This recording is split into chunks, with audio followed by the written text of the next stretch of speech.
जय श्री कृष्णा। भाद्रपद यानी भादव चल रहा है। आज हम सुनेंगे भाद्रपद का 5वां दिन का कथा, जो एक अच्छी जानकारी से भरी है। आइए अब कथा की ओर चलते हैं। पृथ्वी पर सुबह सुबह ओस से भीगी घास, पक्षियों का कलरव और मंद सुगंधित हवा बह रही थी।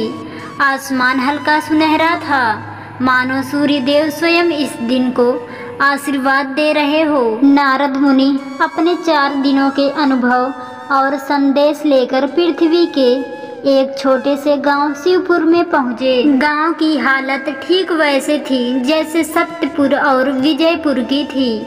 लोग आपस में झगड़ते थे, स्वार्थी हो गए थे और भक्ति केवल नाम मात्र की रह गई थी।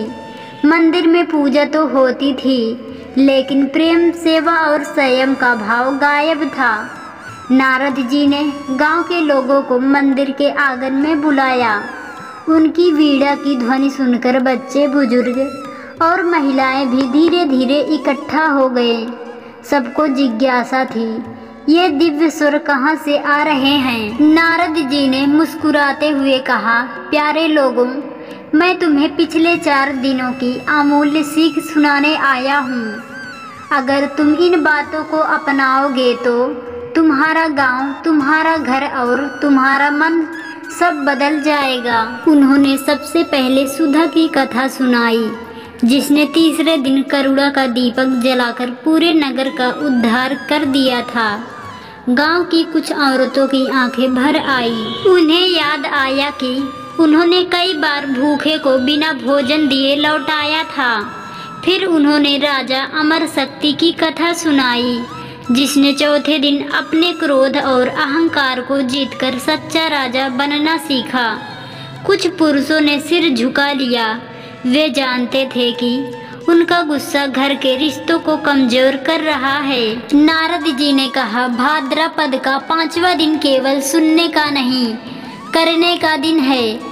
आज तुम सब संकल्प लो कि अपने भीतर एक दीपक जलाओगे, करुणा का, संयम का, सत्य का और सेवा का।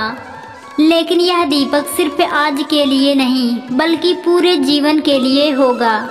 तभी भीड़ में से एक युवक खड़ा हुआ।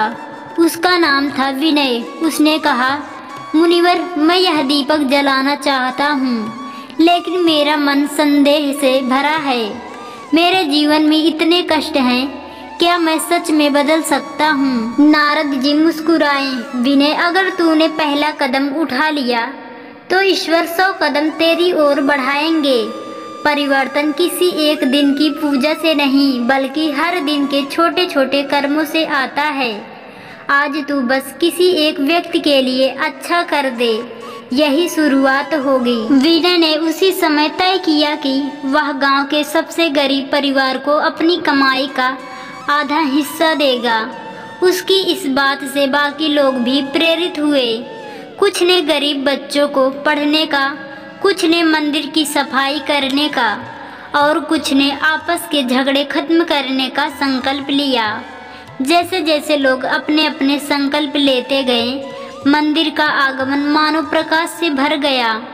नारद जी ने अपनी वीणा बजाई और मधुर भजन गाने लगे। सेवा ही सच्ची भक्ति है, संयम ही सच्चा बल है, प्रेम ही सच्चा धन है। उस रात गांव के हर घर में दीपक जला, लेकिन इस बार यह केवल तेल का दीपक नहीं था। यह लोगों के दिल में जलती हुई नई आशा का दीपक था। भोर होते ही नारद जी ने गांव वालों को अंतिम संदेश दिया। भाद्रपद के 5वें दिन का अर्थ यही है। पहले 4 दिनों की सीख को अपने जीवन का नियम बना लेना। करुणा, सेवा, संयम और प्रेम, अगर ये 4 दीपक जलते रहें तो कोई अंधकार तुम्हारे गांव, तुम्हारे परिवार या तुम्हारे मन को छू भी नहीं सकता।